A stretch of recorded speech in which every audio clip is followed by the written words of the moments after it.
Hello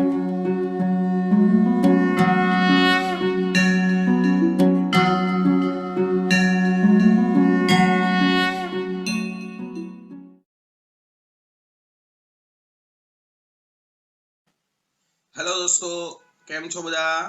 good morning दोस्तों, हरिओम। दोस्तों, previous lecture में આપણે લોકોએ વાન્ડરવાલ્સ બળ વિશેની થોડીક માહિતી લીધી હતી। આજે આપણે લોકો વાન્ડરવાલ્સ બળ અથવા આંતરાણવીય આકર્ષણ બળના પ્રકારો વિશે માહિતી લઈશું। ઓકે, આંતર આણવીય આકર્ષણ બળના પ્રકારો વિસ્તૃતમાં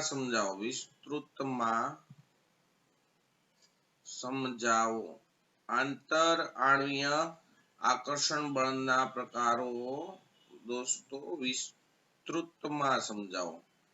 પ્રશ્ન આપણો આવો છે। ઓકે, ચાલો, ડોન્ટ વરી દોસ્તો, શરૂઆત ક્યાંથી કરશો? તો પહેલા એક પ્રોપર આપણે તો બોક્સ બનાવવું પડશે। શરૂઆત જ લે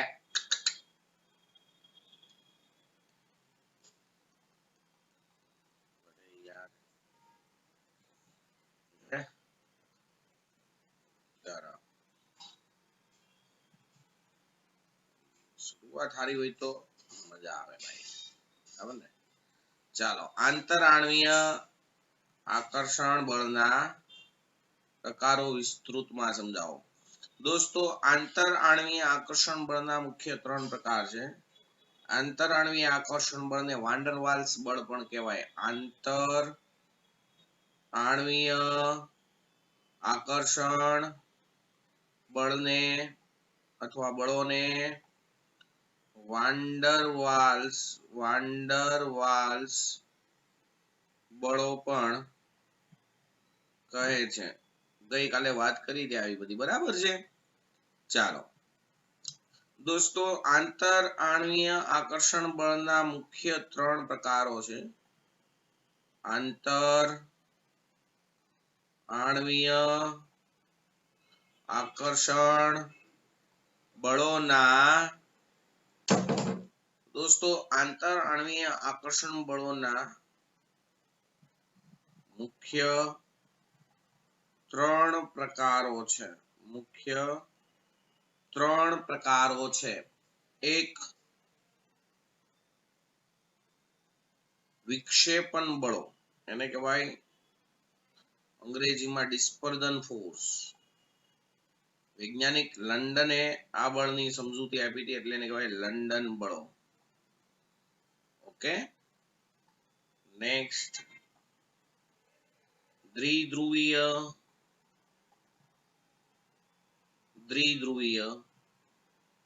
ડાયપોલ ઇન્ટરેક્શન, દ્વિધ્રુવીય આકર્ષણ બળો। એન્ડ થર્ડ, દ્વિધ્રુવીય પ્રેરિત ધ્રુવીય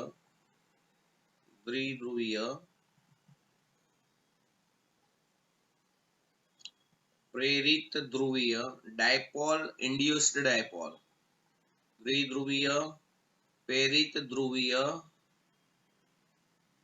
આકર્ષણ બળો। આમ આંતરાણવીય આકર્ષણ બળના દોસ્તો મુખ્યત્વે 3 પ્રકાર છે। ઓકે, સ્ટાર્ટિંગ કરીએ। પહેલો પ્રકાર 2 માર્કમાં એમ નામ પૂછાય, વિક્ષેપણ બળો અથવા લંડન બળો સમજાવો, અથવા આખો સવાલ 4 ગુણમાં પૂછાય। ઓકે, શરૂઆત કરીએ છીએ આપણે વિક્ષેપણ બળોથી। વિક્ષેપણ બળોને કહેવાય ડિસ્પર્ઝન ફોર્સ। ઓકે, ચાલો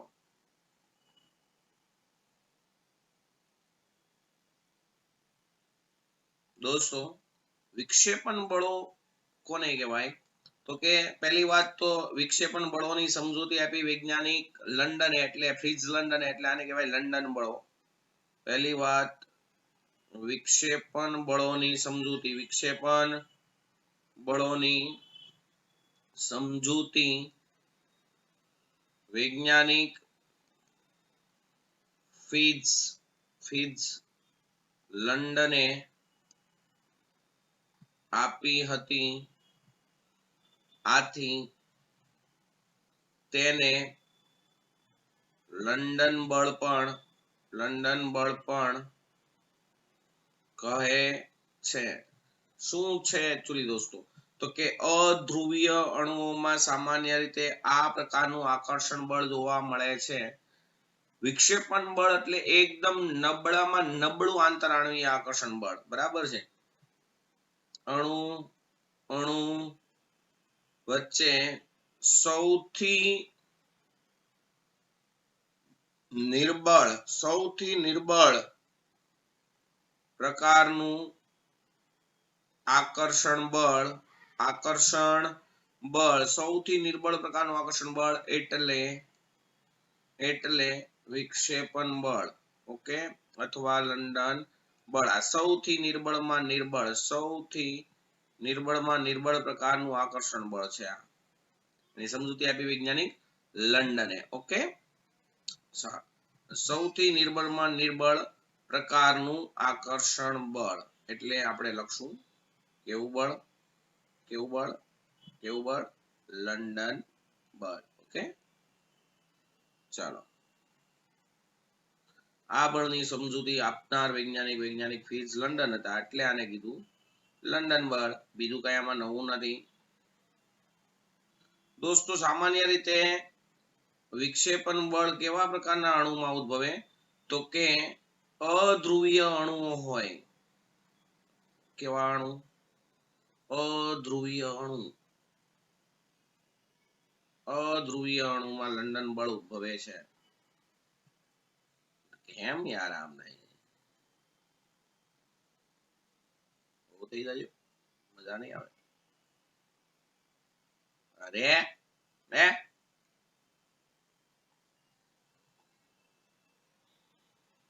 રેડી? તો અણુ વચ્ચે ઉદ્ભવતું સૌથી નિર્બળ પ્રકારનું આકર્ષણ બળ એને કહેવાય વિક્ષેપણ બળ.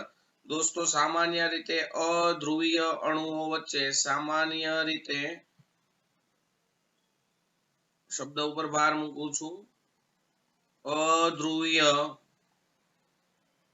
અણુઓ વચ્ચે આ પ્રકારનું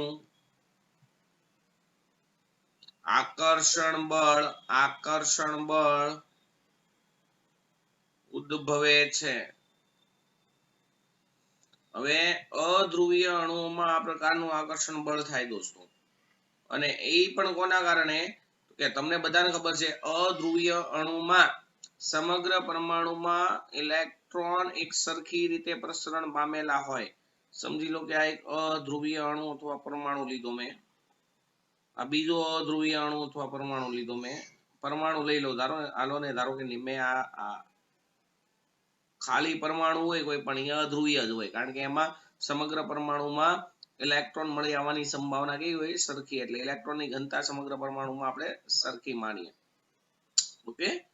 ચાલો સમજી લો કે આ અણુ છે ડાયહાઇડ્રોજનનો, એટલે આમાં બે પરમાણુઓ છે એવી રીતે ગોઠવાયેલા છે. ધારી લો કે આ છે હિલિયમનો પરમાણુ, ઓકે.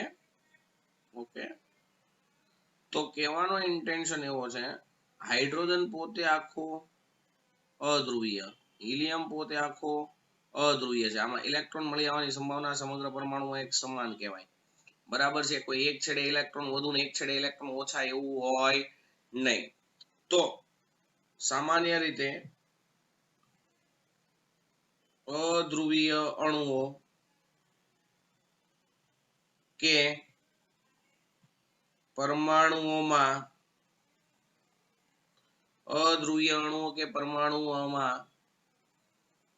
ઇલેક્ટ્રોનની ઘનતા સમગ્ર પરમાણુમાં એક સમાન હોય છે. હોય છે। આથી શું થાય? આથી આવા અણુઓમાં કામચલાઉ વિક્ષેપણ એટલે ક્ષણિક વિક્ષેપણ થવાના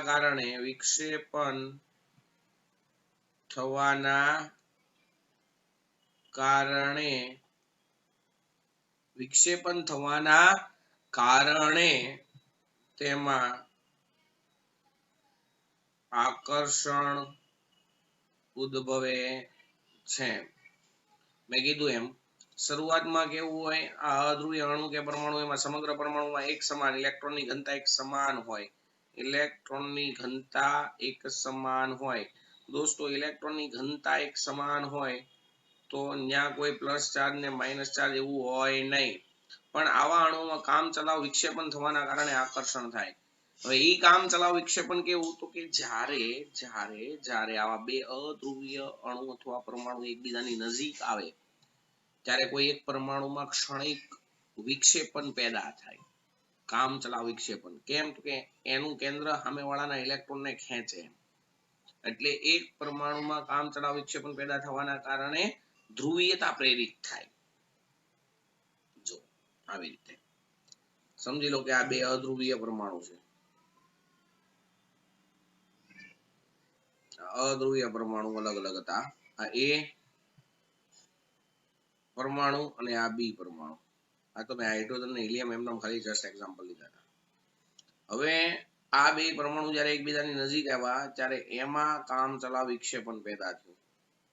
વિક્ષેપણ પેદા થવાના કારણે શું હતું, પહેલા ઇલેક્ટ્રોનની ઘનતા બે બાજુ સરખી હતી, પણ આમાં કેવું થયું, વિક્ષેપણ પેદા થવાના કારણે આ એના પરમાણુમાં ઇલેક્ટ્રોન છે એ બધા એક સાઈડ ખસી ગયા જમણી બાજુ, એટલે જમણી બાજુ આંશિક ઋણભાર પ્રાપ્ત થયો, તો ડાબો છેડો ઇલેક્ટ્રોનની ઉણપ વર્તે એટલે ઈ ધનભાર પ્રાપ્ત થાય, અને બીજો છેડો આ બી ઘટક છે એમનો એમ જ છે। ઓકે, આ કયો પરમાણુ છે? બી, આ બી, આ એ। હવે આમાં આવી રીતે વિક્ષેપણ પેદા થવાના કારણે હવે આનો ઋણ વિદ્યુત ભારિત આંશિક ઋણ વિદ્યુત ભારિત ભાગ બીજા પરમાણુની નજીક જાય દોસ્તો, બીજા પરમાણુની નજીક જાય તો શું થાય, તો બીજામાં તે વિક્ષેપણ પેદા થાય કે નહીં? આ બી છે, બી તો સિમ્પલ હતો, આ એ, આ બી। હવે આનો વિક્ષેપિત ભાગ આ છે ઋણ વિદ્યુત ભારિત, એ આની પાસે જાય તો શું કરશે, આમાં પણ બીજા પરમાણુમાં પણ વિક્ષેપણ પેદા કરે, પરિણામે બીજા પરમાણુમાં ડાબો છેડો હોય, આંશિક ધન છે, આંશિક ઋણ છે, આ એ પરમાણુ હતો, તો બીજા પરમાણુનો ડાબો છેડો ઇલેક્ટ્રોનની ઉણપ અનુભવે અને જમણા છેડે ઇલેક્ટ્રોનની ઘનતા વધે। આમ પહેલા પરમાણુનો આંશિક ઋણ વિદ્યુત ભારિત છેડો બીજા પરમાણુના આંશિક ધન વિદ્યુત ભારિત છેડા વચ્ચે આકર્ષણ થાય, આ પ્રકારનું જે આકર્ષણ ઉદ્ભવે એને કહેવાય લંડન બળ। આ હકીકતમાં એ અને બી બંને ઘટક હતા કેવા? અધ્રુવીય ઘટકો હતા। કેવા હતા? અધ્રુવીય। ખબર પડી? તો આકૃતિમાં દર્શાવ્યા પ્રમાણે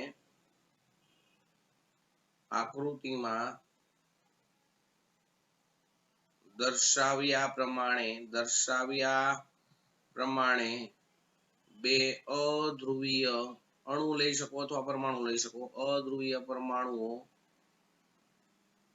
A અને B માં સમગ્ર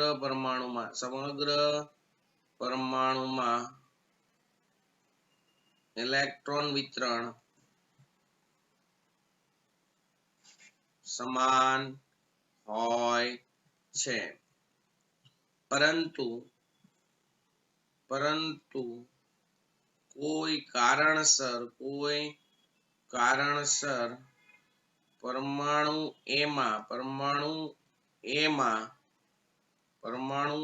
એમાં કામચલાઉ એટલે ક્ષણિક વિક્ષેપણ થવાના કારણે તેના કોઈ એક છેડે ઇલેક્ટ્રોનની ઘનતા વધે છે. એવું ન હોય કે જમણા છેડે ઇલેક્ટ્રોનની ઘનતા વધે, એ તો આપણા ઉપર આધાર રાખે. ઇલેક્ટ્રોનની ઘનતા વધે છે જે આંશિક ઋણ વીજભારિત છેડો બને છે જ્યારે તેનો સામેનો છેડો ઇલેક્ટ્રોનની ઉણપ ધરાવે છે. આથી તે આંશિક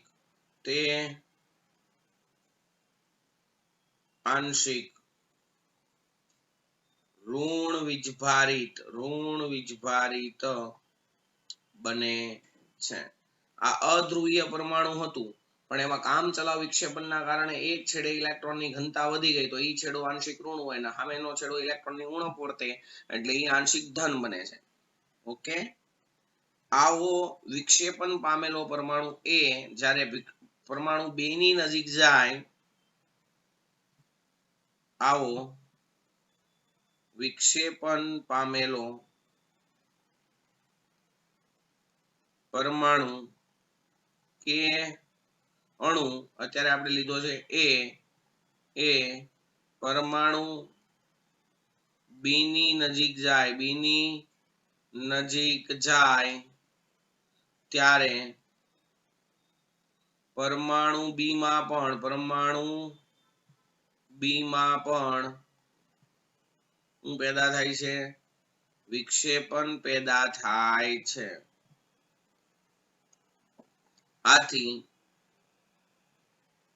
આથી પરમાણુ A ના ઋણ વિદ્યુત ભારિત છેડાની બાજુમાં રહેલા પરમાણુ B નો છેડો ઇલેક્ટ્રોનની ઉણપ વર્તે છે. સમજી લો કે અહીંયા પરમાણુ એમાં અહીંયા વધુ ઇલેક્ટ્રોન હોય, તો એની નજીક રહેલો B ના છેડામાં ઇલેક્ટ્રોનની ઉણપ થાય છે. ઓકે, ચાલો, આથી પરમાણુ A ના જે છેડે ઇલેક્ટ્રોનની ઘનતા વધુ હોય તેની નજીક પરમાણુ B નો ઇલેક્ટ્રોનની ઉણપ ધરાવતો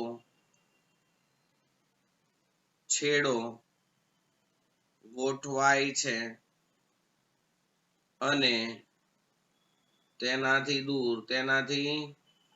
દૂર ના છેડે ઇલેક્ટ્રોનની ઘનતા શું થાય છે? વધે છે. આમ બંને પરમાણુઓમાં આ રીતે કામચલાઉ વિક્ષેપણના કારણે ઉદ્ભવતા આકર્ષણ બળને વિક્ષેપણ બળ કહે છે. દોસ્તો, વિક્ષેપણ બળના કારણે અણુ વચ્ચે જે પારસ્પરિક ક્રિયા થાય તેની ઉર્જા, આકર્ષણ થાય એનો મતલબ એક પ્રકારની ક્રિયા થાય, એની ઉર્જા તેમની વચ્ચેના અંતરના 6 ઘાતના વ્યસ્ત પ્રમાણમાં હોય. એટલે આ એકદમ નબળું બળ છે. બરાબર છે? વિક્ષેપણ બળના કારણે અણુઓ વચ્ચે થતી પારસ્પરિક ક્રિયા ની ઉર્જા તેમના અંતરના 6 ઘાતના અંતરના 6 ઘાતના વ્યસ્ત પ્રમાણમાં હોય છે. ઓકે, તો દોસ્તો જ્યારે વિક્ષેપણ બળ લાગુ પડે ત્યારે અણુઓ વચ્ચે જે પારસ્પરિક ક્રિયા થાય તેની ઉર્જા પારસ્પરિક ક્રિયાની ઉર્જા is inversely proportional to the r⁶. Okay, બોલો કઈ પ્રોબ્લેમ હે? નહીં ને, જ્યાં r એટલે બે અધ્રુવીય પરમાણુ કે અણુ વચ્ચેનું અંતર. શબ્દ ઉપર ભાર મૂકું છું. વાન્ડર વાલ્સ બળમાં લંડન બળ માત્ર કેવા અણુઓ વચ્ચે લાગે? અધ્રુવીય અણુ અથવા પરમાણુ. દોસ્તો એકચ્યુઅલી હું એમ કહી શકું કે વાન્ડર વાલ્સ બળમાં જે લંડન બળ છે એ તો બધા જ પ્રકારના બળ સાથે પારસ્પરિક રીતે લાગે, કારણ કે એકદમ નબળું છે. એટલે બીજું જે પ્રબળ બળ હોય એના અસરથી ઢકાયેલું રહે. બાકી બધા જ પ્રકારના અણુમાં આ બળ લાગુ પડે. ઓકે,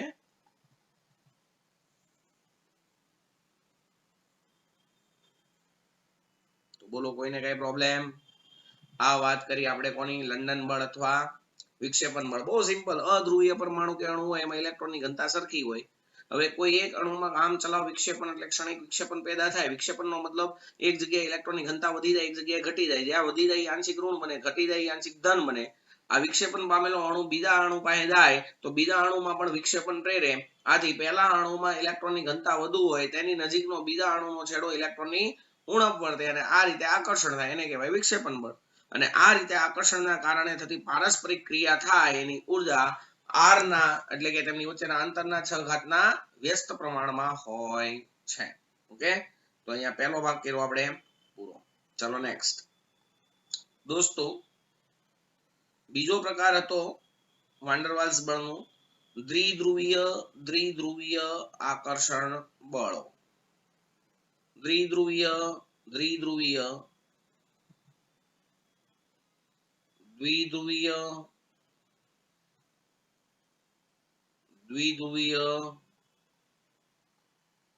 એટલે એને કહેવાય ડાયપોલ ઇન્ટરેક્શન આકર્ષણ બળો વિશે સમજૂતી આપો. ચલો દોસ્તો, ડાયપોલ ઇન્ટરેક્શન વિશે વાત કરીએ આપણે લોકો. તો ડાયપોલ કેવા અણુમાં જોવા મળે? દ્વિધ્રુવીય અણુમાં. ડાયપોલ નો મતલબ જ એવો થાય દ્વિધ્રુવીય, જે અણુમાં બે ધ્રુવ આવેલા હોય. બે ધ્રુવ એટલે જે અણુમાં ધન અને ઋણ વીજભારિત ઘટકો રહેલા હોય એને કહેવાય દ્વિધ્રુવીય. બરાબર છે? તો પહેલી વાત, આ પ્રકારનું આંતર આણ્વીય આકર્ષણ બળ ધ્રુવીય અણુઓ વચ્ચે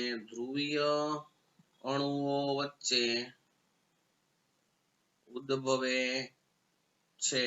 આ પ્રકારનું આકર્ષણ બળ ધ્રુવીય અણુઓ વચ્ચે ઉદ્ભવે છે. તમને બધાને ખબર છે ધ્રુવીય અણુ કેવો હોય? તો કે એવો અણુ કે જેમાં બે ઘટક પરમાણુ હોય, એમાં એક પરમાણુની વિદ્યુત ઋણતા વધુ હોય ને બીજા પરમાણુની વિદ્યુત ઋણતા ઓછી હોય. સમજી લો કે હું લઈ લઉં HCl, HCl. તો દોસ્તો તમને બધાને ખબર છે કે HCl નો કણ છે એમાં H અને Cl વચ્ચે સહસંયોજક બંધ હોય. બીજો ધારો કે લઈ લો હું HCl નો જ અણુ, બીજો ધારો કે કયો અણુ લઈ લો?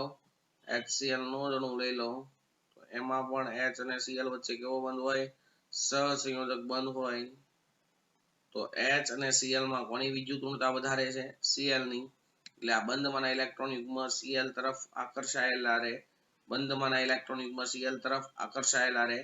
પરિણામે Cl આંશિક ઋણ હોય, હાઇડ્રોજન આંશિક ધન હોય. આ Cl આંશિક ઋણ હોય, હાઇડ્રોજન આંશિક ધન હોય. આમ આંશિક ધન અને ઋણ વિદ્યુત ભારની વચ્ચે આ આકર્ષણ ઉદ્ભવે એને કહેવાય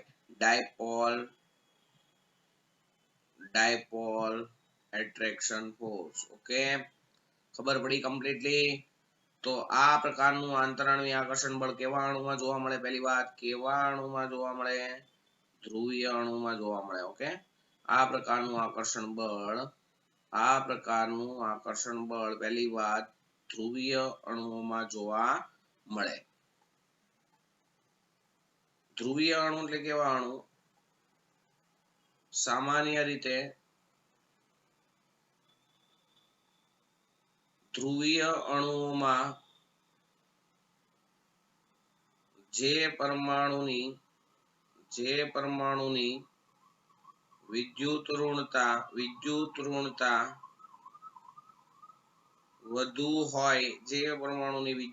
વધુ હોય, તે સહસંયોજક બંધમાંના ઇલેક્ટ્રોન યુગ્મને પોતાની તરફ આકર્ષે છે. આથી તે પરમાણુ વધુ વિદ્યુત ઋણ પરમાણુ એટલે કેવો પરમાણુ? વધુ વિદ્યુત ઋણ પરમાણુ આંશિક ઋણ વીજભારિત બને છે, જ્યારે બાકીનો પરમાણુ ઇલેક્ટ્રોનની ઉણપ અનુભવે છે. આથી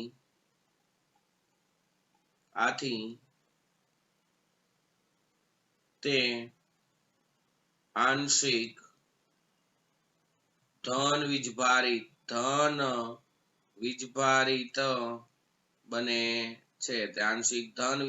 બને છે. પડી ખબર કમ્પ્લીટલી? આમ દ્વિધ્રુવ અથવા એને કહેવાય ડાયપોલ રચાય છે. એની પ્રોબ્લેમ? તો દોસ્તો આવા એક ડાયપોલ આંશિક ઋણ વીજભાર ને આંશિક ધન વીજભાર, ટૂંકમાં આંશિક વીજભારનું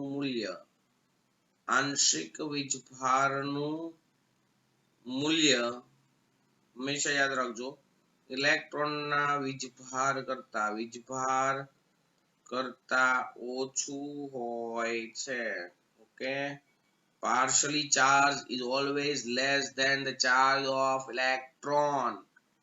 આંશિક વીજભાર ડેલ્ટા વડે દર્શાવી, ધન હોય કે ઋણ હોય, is always less than 1.66 અથવા 1.6022 into 10⁻⁻19 કુલમ્બ. ઓકે, આંશિક વીજભારનું મૂલ્ય હંમેશા ઇલેક્ટ્રોનના વીજભાર કરતા કેવું હોય છે? ઓછું હોય છે. આંશિક વીજભારનું મૂલ્ય ઇલેક્ટ્રોનના વીજભાર કરતા ઓછું હોય છે. ઇલેક્ટ્રોનનો વીજભાર કેટલો? 1.6022 into 10⁻⁻19 કુલમ્બ. નેગેટિવ હોય ઇલેક્ટ્રોનનો વીજભાર, પણ આપણે તો મૂલ્યની જ વાત કરીએ છીએ ખાલી. ઓકે, ચાલો દોસ્તો, તો કહેવાનો મતલબ અહીંયા બે ડાયપોલ બની. તો અહીં બંને ડાયપોલમાં એક ડાયપોલનો આંશિક ઋણ છેડો બીજા ડાયપોલના આંશિક ધન છેડાને પોતાની તરફ આકર્ષે છે. તો આમ ધ્રુવીય અણુઓમાં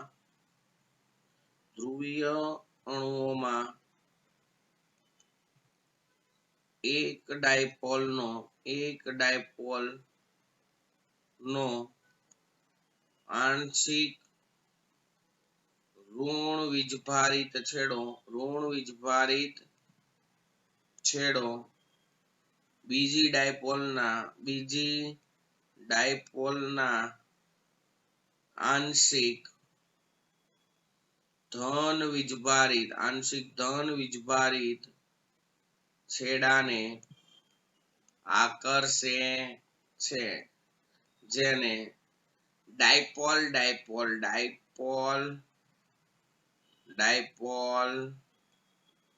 આકર્ષણ કહે છે. દોસ્તો આ આકર્ષણ બળની પ્રબળતા લંડન બળ કરતા વધુ હોય છે. Okay, dipole dipole interaction London બળ કરતા વધુ પ્રબળ હોય. ડાયપોલ ડાયપોલ એટલે દ્વિધ્રુવીય આકર્ષણ બળની પ્રબળતા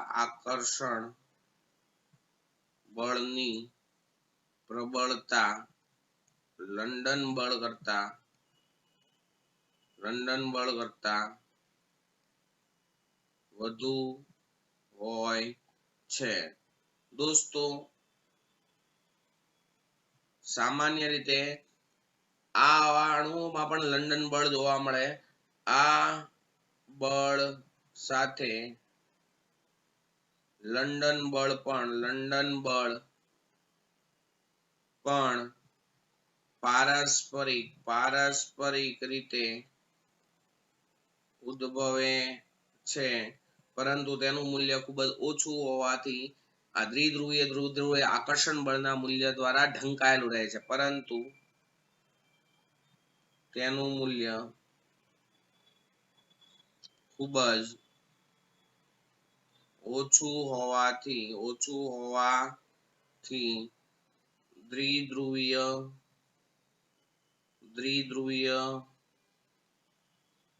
આકર્ષણ બળ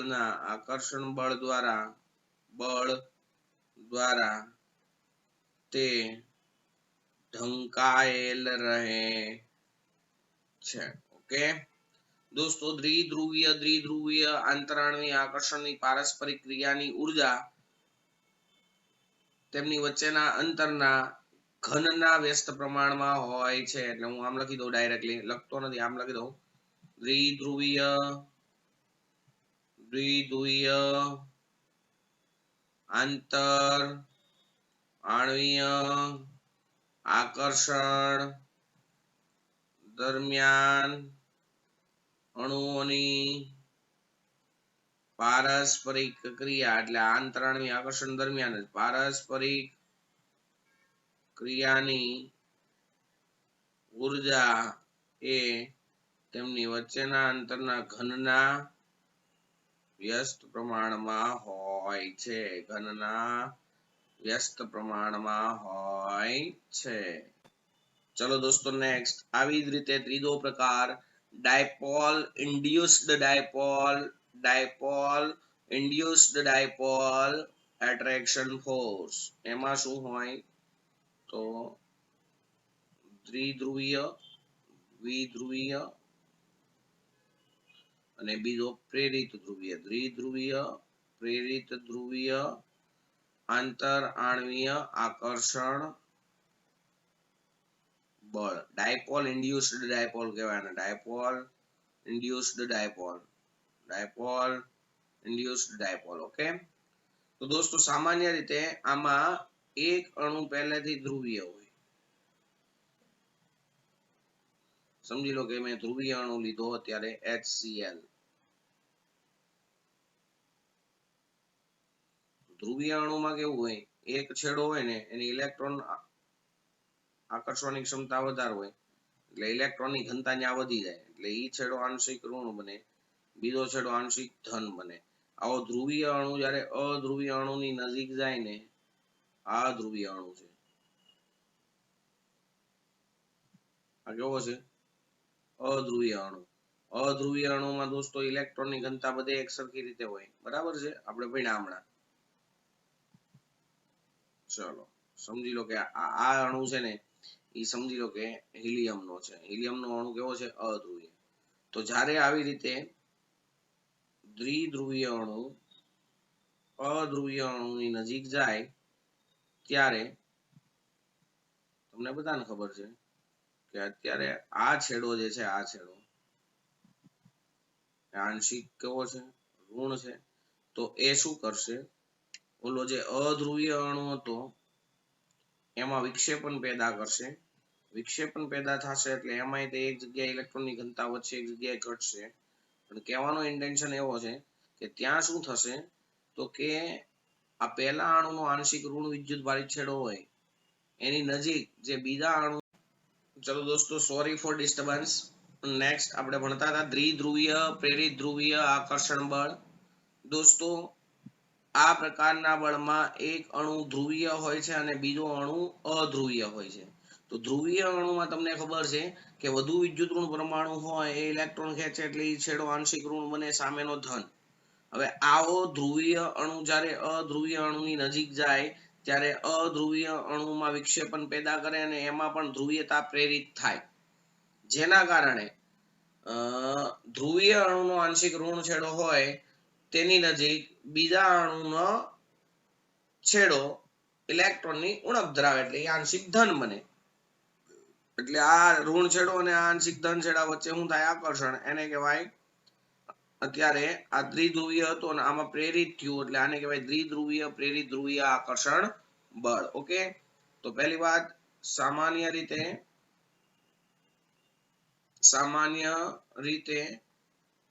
દ્વિધ્રુવીય અણુ અને અધ્રુવીય અણુ વચ્ચે આ પ્રકારનું આકર્ષણ ઉદ્ભવે છે। સામાન્ય રીતે દ્વિધ્રુવીય અણુ અને અધ્રુવીય અણુ વચ્ચે આ પ્રકારનું આકર્ષણ ઉદ્ભવે છે। આમાં શું થાય તો કે દ્વિધ્રુવીય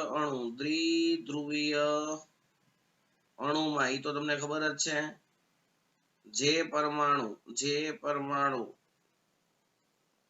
વધુ વિદ્યુત ઋણ હોય તે છેડે ઇલેક્ટ્રોનની ઘનતા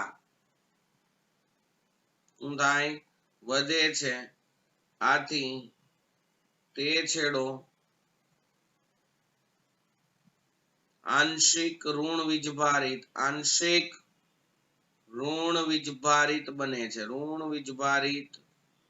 બને છે। ઓકે, અને તેનો વિરુદ્ધ છેડો આંશિક ધન વીજભારિત બને છે। હવે જ્યારે આવો ધ્રુવીય અણુ અધ્રુવીય અણુના સંપર્કમાં અથવા એની નજીક જાય, હવે જ્યારે આવો ધ્રુવીય અણુ અધ્રુવીય અણુ કે પરમાણુની નજીક જાય ત્યારે અધ્રુવીય અણુ કે પરમાણુમાં વિક્ષેપણ પેદા થાય છે। ત્યારે અધ્રુવીય અણુ કે પરમાણુમાં શું થાય છે? વિક્ષેપણ પેદા થાય છે, જેના કારણે ધ્રુવીય અણુના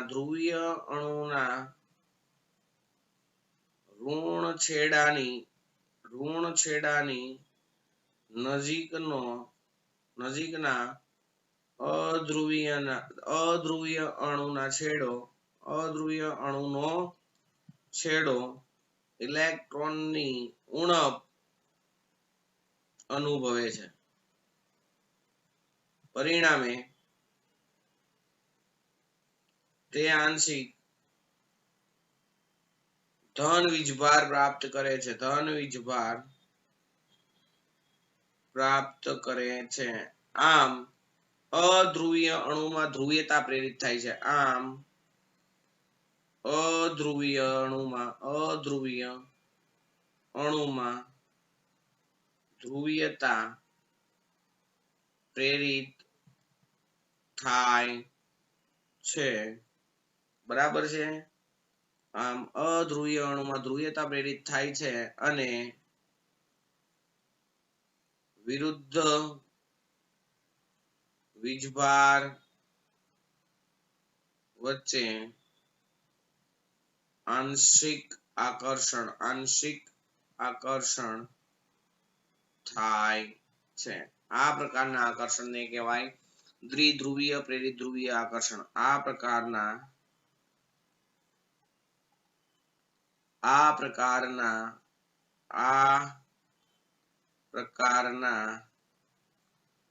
આકર્ષણને દ્વિધ્રુવીય પ્રેરિત ધ્રુવીય આકર્ષણ કહે છે. આ દરમિયાન લંડન બળ પણ પારસ્પરિક રીતે લાગે છે. આ દરમિયાન લંડન બળ પણ પારસ્પરિક રીતે લાગે છે. તો મેં તમને કીધું એમ લંડન બળ તો બધા જ અણુમાં લાગે, પણ એ બળ એટલું બધું નિર્બળ હોય ને કે જે અન્ય બળની અસરથી ઢંકાયેલું રહે.